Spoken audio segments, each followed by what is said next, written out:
আসসালামু আলাইকুম রহমতুল্লাহ। আমি ডাক্তার মোহাম্মদ আবিদ হোসেন।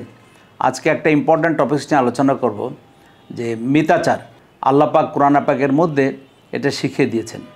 সূরা বনী ইসরাইলের 29 নম্বর আয়াতের মধ্যে আল্লাহ পাক এই মিতাচার শিখিয়েছেন এবং এই আয়াতটা নাজিল হওয়ার যে শানে নজুল ছিল সেটা মোটামুটি এরকম ছিল যে হুজুর পাক সাল্লাল্লাহু আলাইহি ওয়াসাল্লাম ওনার গৃহে উনি বসা ছিলেন। এই সময় একটা বালক আসলো, এসে বলছে যে এ আল্লাহর হাবিব, আমার মা আপনার কাছে পাঠাইছে। কী জন্য পাঠাইছে?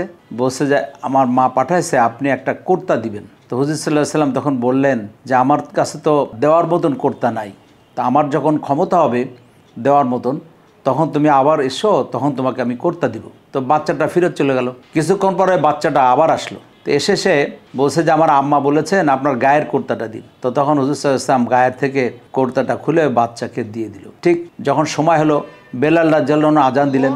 আজান দেওয়ার পরে যেমন হুজুর সাল্লাল্লাহু আলাইহি ওয়াসাল্লাম ঘর থেকে বেরিয়ে আসতেন তখন উনি আর বেরিয়ে আসেন না। সবাই একটু দুশ্চিন্তা পড়ে গেলেন এবং দুশ্চিন্তা করতেছেন যে কেন হুজুর সাল্লাল্লাহু আলাইহি ওয়াসাল্লাম ঘর থেকে বের হয়ে আসেন না। দু একজন ঘরে যে দেখলেন হুজুর সাল্লাল্লাহু আলাইহি ওয়াসাল্লাম খালি গায়ে বসে আছেন এবং সবাই একটু ইতস্তত করলো, বিরক্ত হলো, সব কিছু হলো। তো তখন কোরআনে পাকের এই আয়াতটা নাজিল হলো। সূরা বনী ইসরাইলের 29 নম্বর আয়াতের মধ্যে আল্লাহ পাক এই কথা বলেছেন, বিসমিল্লাহির রহমানির রহিম, তুমি একেবারে ব্যয়কুণ্ঠ হও না এবং একেবারে মুক্তহস্ত হও না, তাহলে তুমি তিরস্কৃত নিঃস্ব হয়ে বসে থাকবে। তো আয়াতের মর্ম ছিল এটাই যে মানুষকে কিছু দিতে হলেও তারও একটা পরিমাণ আছে এবং নিজের কথা চিন্তা করেও দিতে হবে। কোরআনে পাকের মধ্যে গাইডলাইন আল্লাহ পাক দিয়ে দিয়েছেন।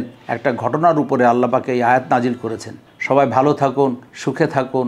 আমাদের জন্য আল্লাহ পাক অনেক ভালো জিনিসের ব্যবস্থা করে দিন, এই দোয়া করতেছি। আসসালামু আলাইকুম রহমতুল্লাহি ওয়া বারাকাতুহু।